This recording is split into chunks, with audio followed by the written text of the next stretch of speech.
mais nag ma bàyyi naka mu. mais xanaa danaa jël engagement ci Pape Cheikh. dama koy fay. léegi dama koy fay. ñaata koy fay. dama ko fay. mais Pape Cheikh. waaw mais Pape Cheikh ñu jël la benn 5 minutes waxtaan ci li nga xam ne sa jigéen sa yaay je sais pas sa sœur def na ko tey bi ubbi benn boîte bu toll nii jagleel ko Sénégalais yi aussi tamit waaw lan nga ci war a mën a wax yan kàddu nga ci sànni.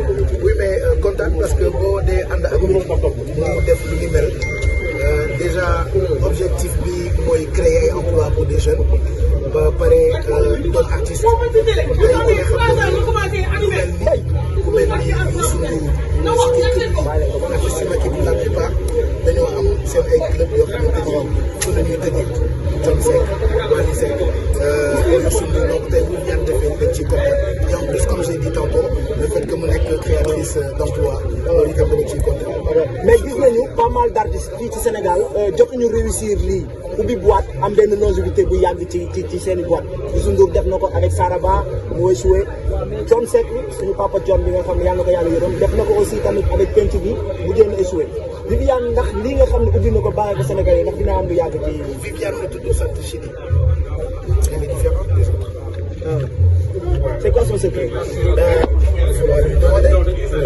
Mais Viviane la tudd vous qui la connaissez si bien vous pouvez nous dire j'ai vraiment liggéey rek en fait moom perfectionniste la te comme on dit souvent man damaa ragal defet donc du ma ànd ak nit koo xamante ni du jàmbaar moom jàmbaar la liggéeykat la peut-être Sénégalais yi xamuñu ko bu baax mais on verra de toute façon liggéey nañu loo xamante ni tey ubbi na et on espère que ça marchera comme il faut et que am na échec yoo wax ñu ñaanal yàlla échec yooyu. mais yéen a ngi fan la jógee. li nga xamante ni moo di club bi ci moom Pape Cheikh ci moom dama dem ci artiste yi. mais Pape Cheikh son retour à la TFM. naanaan nga. Pape Cheikh jiñ nañ ko fii am na ay polémiques yu bëri. yaa ngi génn ak ba leneen. mais mais sant yàlla sant yàlla comme on dit pot bu ki xaj boobu. D'habitude je ne réponds pas et je préfère me taire ci yenn polémique yi l'essentiel mooy feebar naa feebaruma dee naa deewuma bisimilah. mais ñi nga xam ne sànni nañ la ay trac ñi nga xam ne yéene nañ la lu bon musiba lan nga leen di wax tey jii en face de. yàlla leen yàlla defal jàmm. mais Pape lu tax sa retour sa voix changé ci télévision bi lan moo waral loolu. Elle a changé ma voix. tout le monde c'est ton avis. Je trouve qu'elle n'a pas changé. club bi lan moo ci artiste bi. Parce que d'habitude de le loger à Almadies di tëgg Iris après elle s'est dit pourquoi pas mu indi boîte bi boppam elle a cherché elle a travaillé elle a fait ses enquêtes def étude de projet ba lii di tey bu Victoria Club am lunch am discothèque. mais Pape Cheikh benn question ñu bëri ñoo ngi naan Pape Cheikh mu ngi bugg a jël trace di jël si ñëpp nee nañ Pape Cheikh dafay waaj a ubbi télévision wala am na benn projet boo xam ne dina ko baaxee Sénégalais ndax loolu da nga koy dëggal. Ça s'appelle Nomad Blue. Tu peux lire non. dégg nga. mën nga lire. waaw. bu daggee li nga xamante ni mooy ruban bi dina am li nga xamante ni mooy cocktail alors ci biir cocktail bi nag on aura la possibilité waxtaan ak moom ci projet yi nga xamante ni am na ko ak lan moo tax mu ubbi lii waaye l'essentiel mooy tey la ñu ubbi li nga xamante ni mooy Victoria Club donc désormais mën ngeen ñëw di fi béggee mën ngeen ñëw di fi fekk seen ay artistes Viviane da fiy tëgg d'ailleurs moom moo fi njëkk a tëgg tey ci guddi et balaa muy tëgg on va l'accueillir puisqu'elle est en train d'arriver ci otom et quand elle arrive elle va directement fekk suñu fii ci buntu bi pour ñu tàmbali li mu dige woon ak sénégalais yi voilà maa ngi ci site bi maa ngi ci site bi mais maa ngi ci chaîne YouTube bu Viviane Chidid voilà waaw chaque samedi day tëgg fii chaque samedi day tëgg fii ak dimanche voilà parce que dimanche mooy rétro yi moo yore programme Viviane chaque samedi ak dimanche Viviane daf fiy tëgg chaque samedi ak dimanche dimanche yi mooy rétro yi donc samedi yi mooy live bi comme tey jiin leen donc Viviane mooy yegg si nii Ndeye Gueye yaa ngi seen Viviane elle est en train d'arriver léegi nag Penda Guissé mooy doog a yegg si mbooloo mi Penda Guissé mooy doog a yegg si waa Makka mi ngay la waa Makka ngi may laaj mais li nga nee nii sax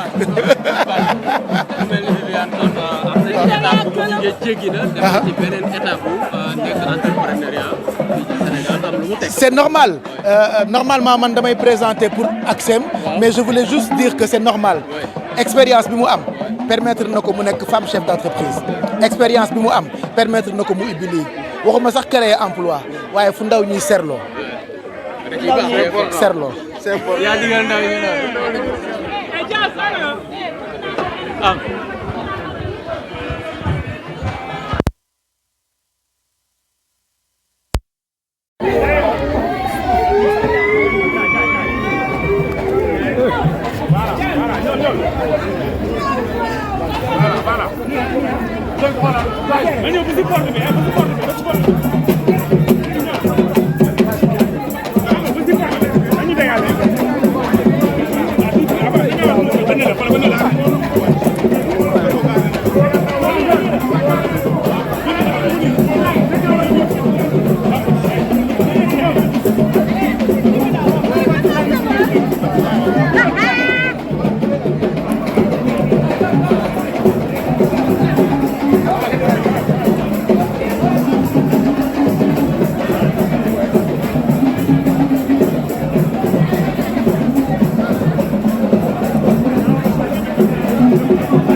organisation waaye nag Viviane ay mbiram mënut a organiser wu Viviane day soo leen bëggee organiser ay mbiram fii ngeen di fanaan dara lépp a bëcc xool la dara mënul organiser yàllaa ko def noonu.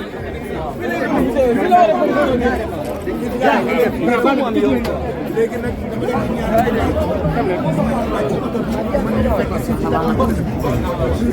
tey exceptionnel Sénégal bis la bu exceptionnel pour mélomane yi bis la bu exceptionnel pour ndaw bis la bu exceptionnel pour artistes yi mais bis la bu exceptionnel pour jigéen ñi femme chef d'entreprise kenn du ko ne boo doon góor jigéen la boo xamante ni defe naa exemple la ci sañse yi exemple la ci woy yi waaye tey wane na exemple ci entreprendre lii lu bees la di kër goo xamante ni këru sénégalais yëpp la Victoria Club la tudd mu ngi nekk fii ci 17 rue Victor Hugo ñaari coin la am na lounge am na discothèque barki démb waxtaan naa ci ak moom pour yéen ñii seetaan live bi direct inauguration bi ci chaîne YouTube officielle bu Viviane Chidid ak yeneen site internet yëpp tey la ñuy am loolu bu koy permettre wàcce bu ko defee ñu ñaan leen rek ñu ñaan leen c'est vrai que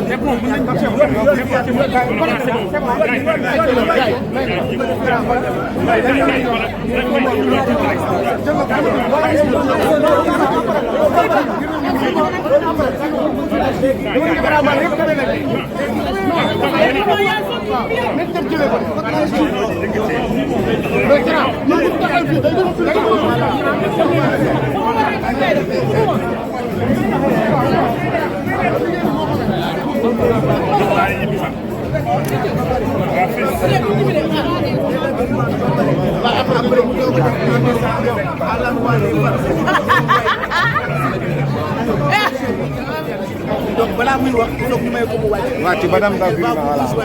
ci tapis rouge bi. mais may leen yoon may leen yoon.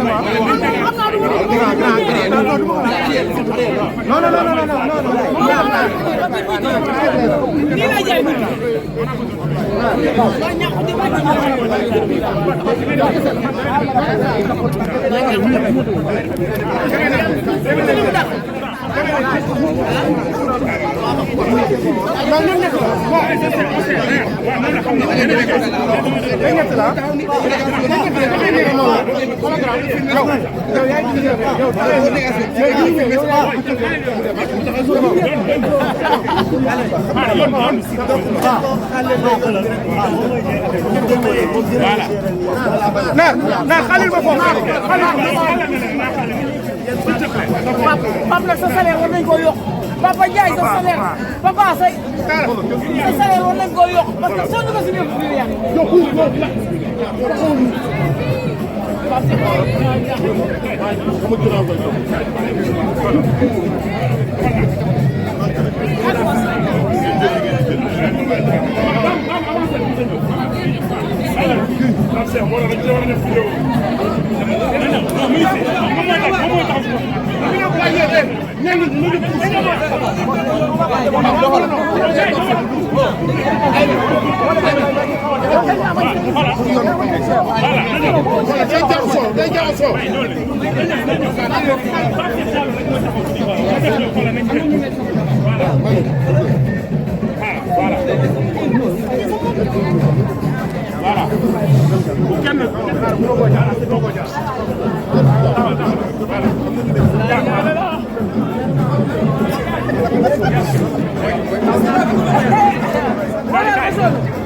Wow.